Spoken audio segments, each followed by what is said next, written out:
Welcome to another episode of RMLD's Current Insights. It's an opportunity for us to sit down with experts, those in RMLD and those outside of RMLD, just to share what they do and how they allow us as RMLD to deliver reliable, low-cost, and non-carbon energies to our customer. So today we have one of our systems engineer, a gentleman named Vaughan Bryan. He plays a crucial role in ensuring that both the reliability and the efficiency and effectiveness of our electrical service to our community. So I'll let Vaughan introduce himself just a little bit. Vaughan, how you got to be with RMLD, and more importantly, what do you do at RMLD? So I'm Vaughan Bryan. I've been with the RMLD for about 20 years. Started out in the station, worked my way into engineering.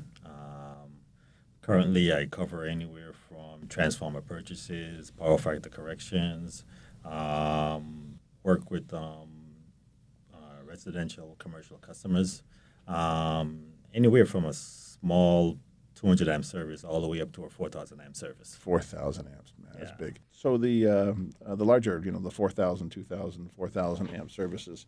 Well, before we jump into that, our network is somewhat complex, right? Most people just see what they see is utility poles with some wires, and maybe occasionally they see a cylindrical can hanging from them. But there's a lot more to our network. So, what are some of the big pieces? I started kind of down that path, but what are some of the big pieces, and how do they, and then what do we do with those big pieces to make sure that our network is reliable? So, one of the things that we do, as you walk across the towns, whether any one of the four towns, you're going to see poles, distribution lines. That mostly comes from larger substations and gets transmitted down through lower class, middle class voltage, 15 kV class. And by the time it gets to your house, it goes through a transformer, which is a key part of our system.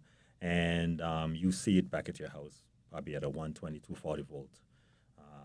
We typically have to keep that infrastructure up and running as best as we can. We do a tremendous amount of maintenance. Yep. So we do pole testing, tree trimming, looking at the load on the transformers. We do have like a age transformer replacement program. We have upgrades our secondary wires, services, and mains. And we have a typical service maintenance programs that we kind of go through the entire system and start to pick away things that are from older to newer.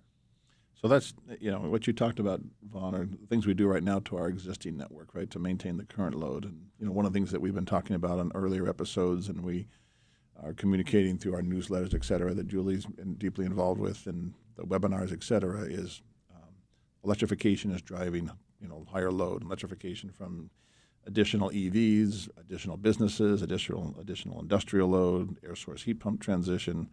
Those things are kind of coming down the road. So, kind of talk about, things that we're starting to think about in terms of what the I'll call it the new network, but the larger network is going to be. How are we starting to think about that more than maintenance? So some of the things that we've seen coming down is like a lot of larger service, anywhere from residential. So a lot of customers are beginning to put like EVs in and stuff like that, and those are driving higher loads, are one of the things that are driving the higher loads. So we do a lot of, we try to like forecast or kind of see what the future is going to bring. We typically, if we're doing like new construction, we load them only to like a certain percentage, probably 70%, 75%, kind of leaving some room for any kind of additional growth. We're doing like residential services right now where back 5 years ago, typical service would be each new residential would be like a 200 amp service. Yep. Now they're coming in at 400 amps. Yeah. So we've got to plan for that a little bit with our designs when we go forward, just so that we take into consideration anything new that's going to come online.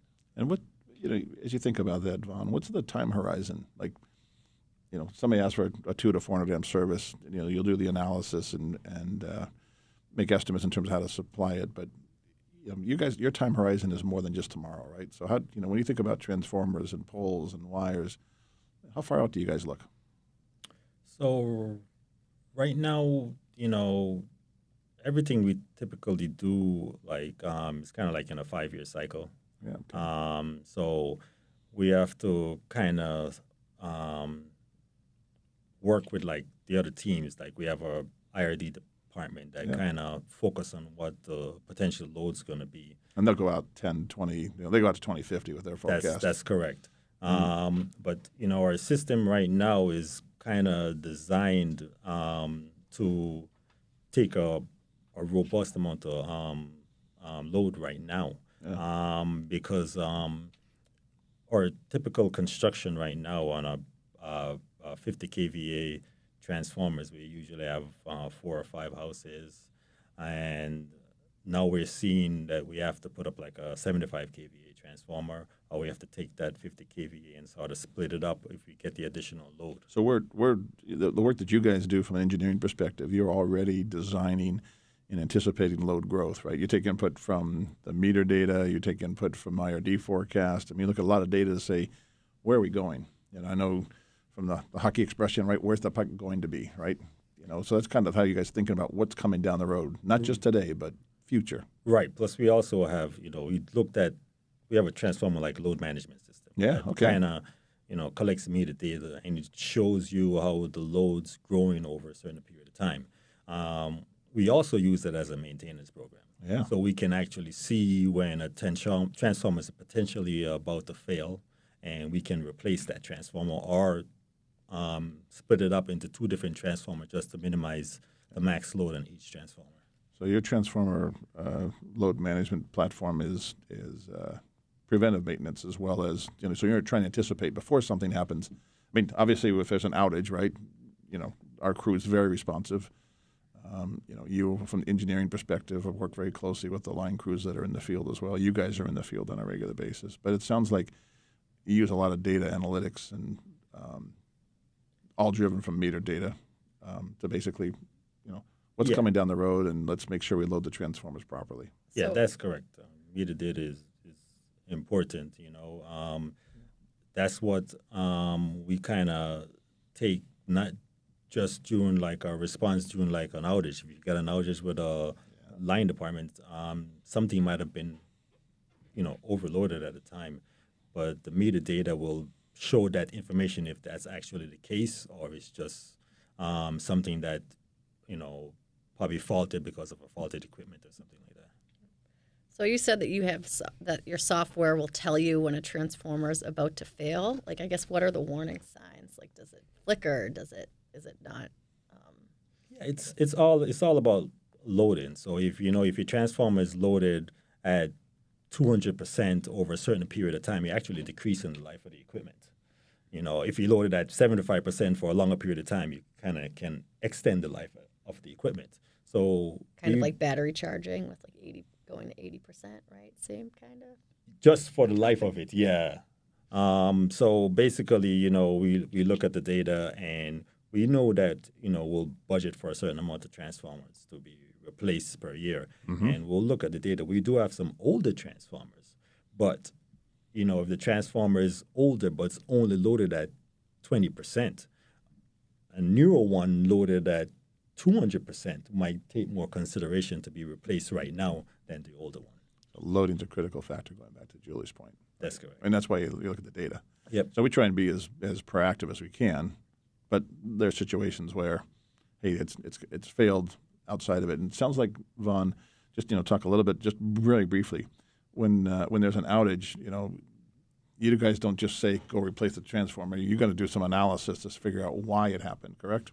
Yeah, that's correct. So normally, you have your typical outage. Something happens, something faulted.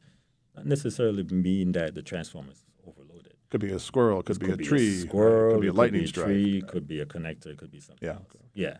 So you would never we typically will never try to re-energize something faulted without finding out what it is. What So we usually identify the issue first. Great. You know, whether it's an overloaded transformer, whether it's a squirrel, whether it's a tree, you try to find something that will point you to why this and thing fix that problem first. Exactly. And then make the appropriate upgrades or repairs Exactly. or whatever, and then re-energize. Exactly. And you always work quickly because people will say, "Oh, my power was off, but not for too long." So you guys are always just ready to deploy and figure it out. Yeah, we have a 24-hour control center.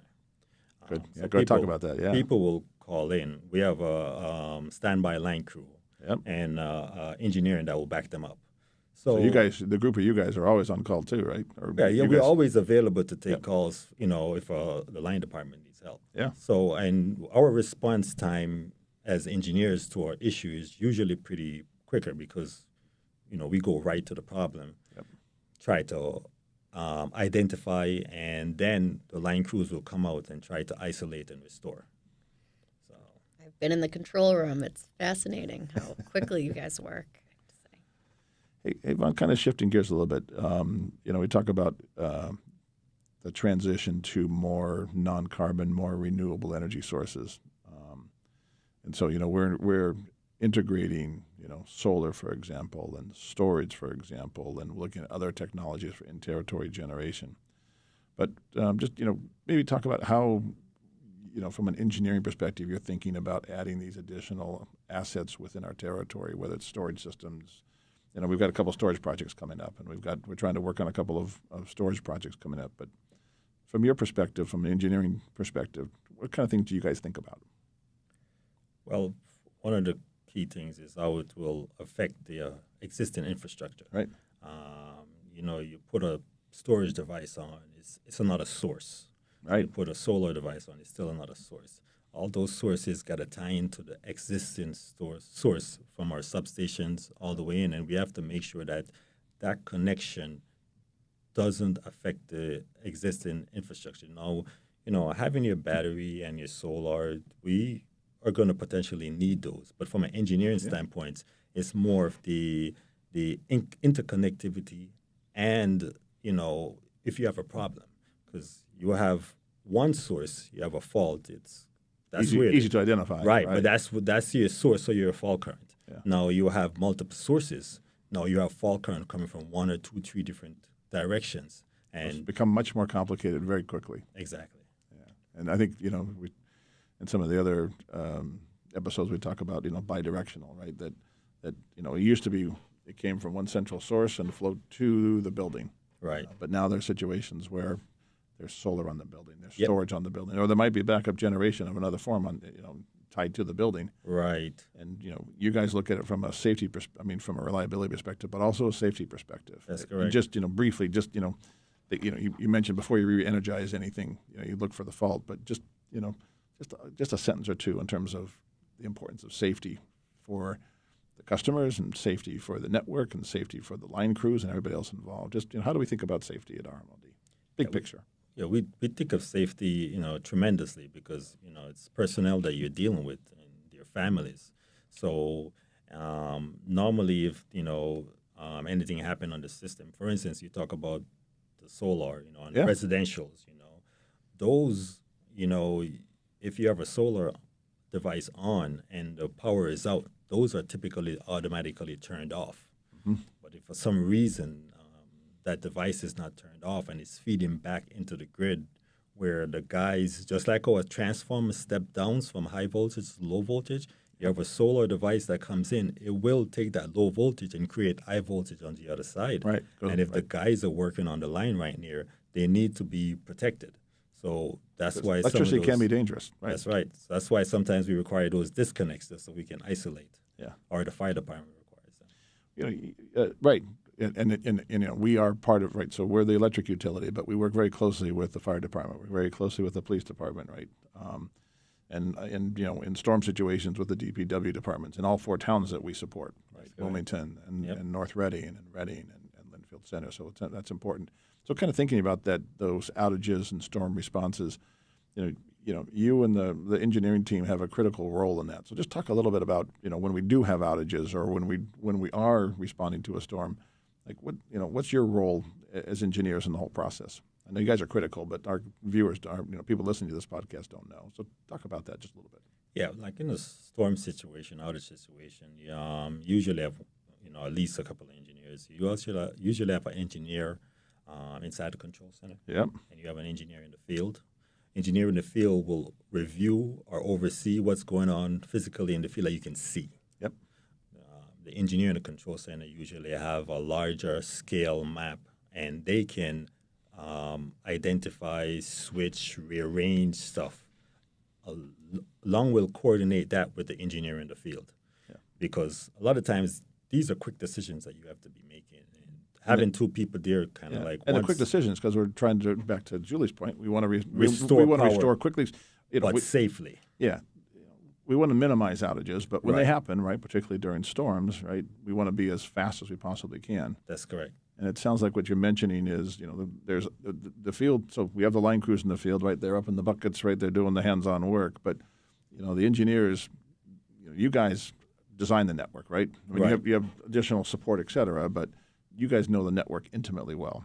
Right? Yeah. So at that point when the line crews are, there's an issue, we will try to, switch the load around so we can keep people on as much as we can. Right. To minimize the amount of the outage, kind of shrink it down to an isolated location, tag it out, and line crews can go to work. So so that's in the actual restoration phase, right? And so whoever's in the control room, whatever the engineering is in the control room with whoever's, because you mentioned before, right? We staff 24/7. Yep. 24/7. Yep. 365. That's correct. Always somebody in there. Yep. And part of that is, coordinating the information. Where's the outage? How big is the outage? Dispatching the crews, et cetera. That's part of the role of the control room. But you guys are also looking at, okay, so we've got an outage somewhere. How do you isolate? How do you minimize the number of customers that are that have the outage? Yep. And then as you isolate it, fix that issue. Yep. But it also sounds, Vaughan, like part of that thought process is you guys are designing the network for that fast response, for that ability to isolate. So because Right. So that's where some of your more modern stuff come into play. Yeah. So some of the new design work you guys are doing. So, yeah. Some of the things that we are looking at is like some of the distribution automation. Good. Go ahead. Like we have certain part of the systems that will automatically transfer and isolate. That kind of narrows down for the engineer where the issue is, because you have a mainline circuit that's going from a substation all the way over to Reading to Wilmington. Oh yeah, okay, good. So that's a vast area right there. So that line, if there's an issue in it, that whole entire line can come out, can get de-energized. But with the system now, you could automatically transfer it onto another station and isolate only the piece that has the problem. So the engineers know exactly what areas the issues are between. What also helps with the line crew response, because instead of riding out a feeder from Reading to Wilmington, you know right exactly where in Wilmington, which 2 points they're between. Respect to Julie's question is part of the reason why we are so quick on our responses, right? We try and avoid the outages to begin with, but our restoration's quick. And it sounds like the other, you kind of mentioned there's more automation in the system, and it's important that ties all back to the control center, so that whether the control room operator who's always there, whoever's on that particular shift, and you guys from the engineering perspective, what's going on, right? And then the engineers in the field, whoever the counterpart is, depending upon the size of the outage and the size of the storm, et cetera, they're looking at and providing additional eyes in the field. So it sounds like it's a team effort all the way around from an outage perspective. Yes, it is. Yeah. So we talk a lot about transformers. We'll talk a little bit more about that. Just a couple more thoughts and questions here, but pad mount transformers, right? Those are more common in commercial and industrials, or maybe feeding, what we call URDs, but the new areas, the new residential areas. Subdivisions. It's all underground type stuff. Yeah. But just kind of talk about the role of those transformers, and then we'll talk about how we think about sizing them and choosing them, and then we'll talk in a moment about what we expect the customers to do or not to do. Right. So anyways, talk about just focus not on the overhead, but the the pad mounts and why we put them in and how we think about them, and then how we maintain them. Yeah, for most new residential subdivisions are going in on the underground. Yeah. You rarely see one in the overhead. But if you think about it, you're 5 or 6 houses down the street. If it's overhead, one squirrel could take out the entire street. But if it's underground, it's less effects of getting outages. I mean, don't get me wrong, you still have outages. Yeah. You have squirrels in the overhead, you got snakes in the underground. Yeah. But we do try to do like a maintenance program. We inspect them every year. The underground, you have a lot more protections against trees because it's underground. Definitely. So you have a lot less issues or outages with the underground.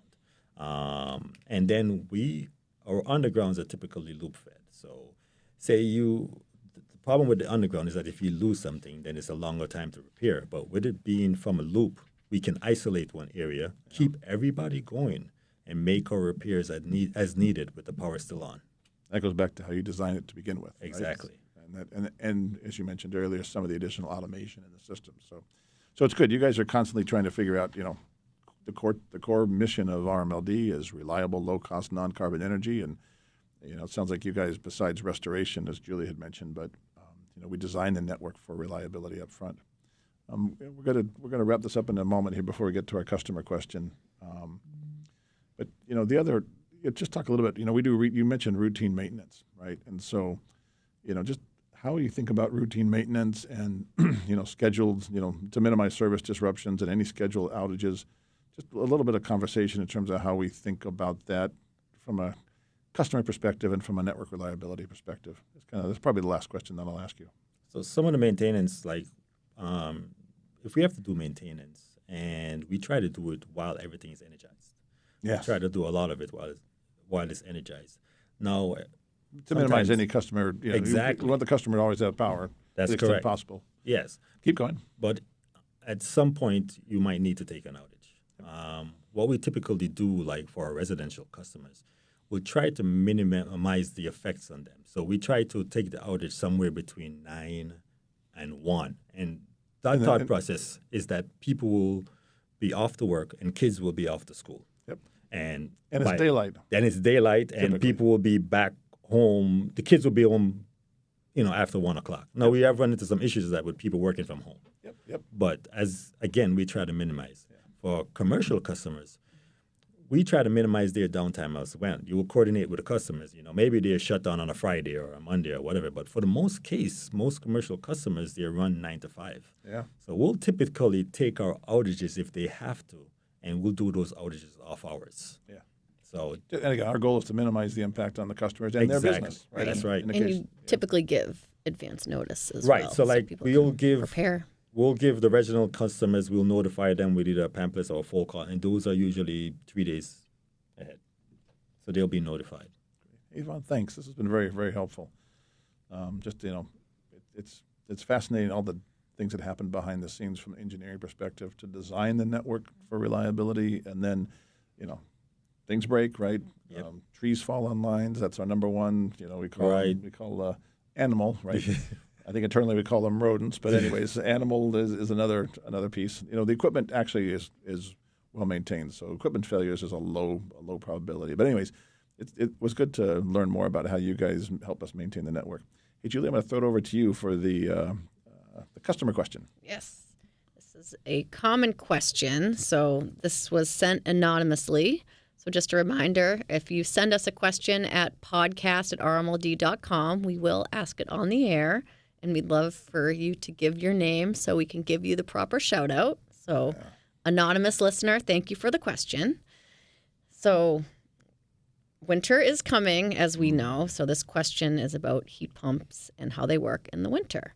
So, the question is Massachusetts experiences cold winters with sub-freezing temperatures, as that is a harsh reality indeed.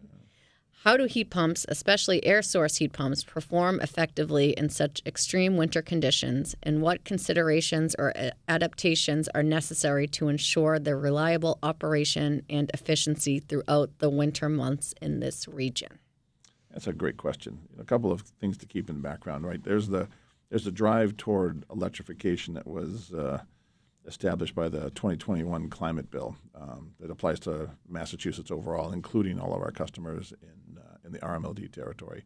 And part of that electrification ties to building, and the focus there is to become more electric in terms of heating and cooling. Cooling is pretty straightforward. Most cooling right now is done by air conditioners, and heat pumps are another form of air conditioning. A heat pump basically is just moving heat from inside the building to outside the building, or from outside the building inside the building in the case of winter months. So a heat pump is just that. It's just moving heat from one area to the other. And obviously when it's cold, there's less heat outside. But particularly the newer generations, the ones that are getting installed right now, these heat pumps are very efficient in terms of pulling power, even when you get below 0 degrees. They're not as efficient at that temperature, but they still work, and they still go at low temperatures. That might not be the case 5 or 10 years ago, but it is the case now. And Julie also mentioned the question of what the customers what can they do now to make sure that their heat pumps are well maintained. Some of the very basic stuff, leaves are falling down right now, and so what you want to make sure is that leaves aren't collecting around the base. Typically, they're elevated at least 18 inches off the ground or bolted to the side of the house. But just make sure leaves aren't affecting the intakes, aren't piling up on them. That's one key piece. And I think the other one, depending upon how your program is, heat pumps tend not to require a lot of maintenance like traditional oil or natural gas systems. But your contractor can make recommendations in terms of things to do to make sure that those systems are well maintained. Again, the maintenance is much less than it is on a traditional heating system. The other thing is, we introduced a program, weatherization program tied to heat pumps, and so closing, simple things, closing windows and closing your storm windows, basic, making sure the doors don't leak, etc. Those are very basic things you can do as a homeowner. But if you're doing an air source heat pump system, we also have, and we're starting to expand it, but a weatherization program, which is primarily tied to insulation. So the best way to stay warm is to keep heat in the house.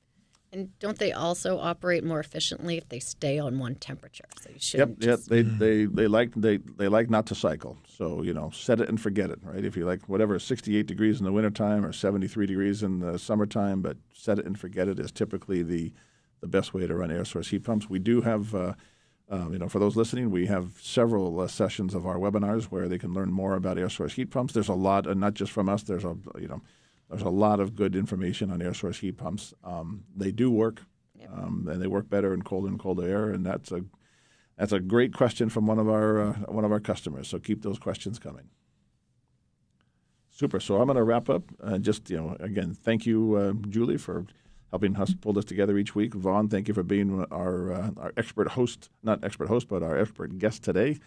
And, we just appreciate all the work that you and the other engineers do behind the scenes to make everything happen. When they see the RMLD trucks out there, they know that our goal is to keep their power on. They should beep and say hello. Right? Yeah, they usually do, especially when the power has been restored. Yeah, that's true. That's true. Well, thank you guys all very, very much again. Thank you.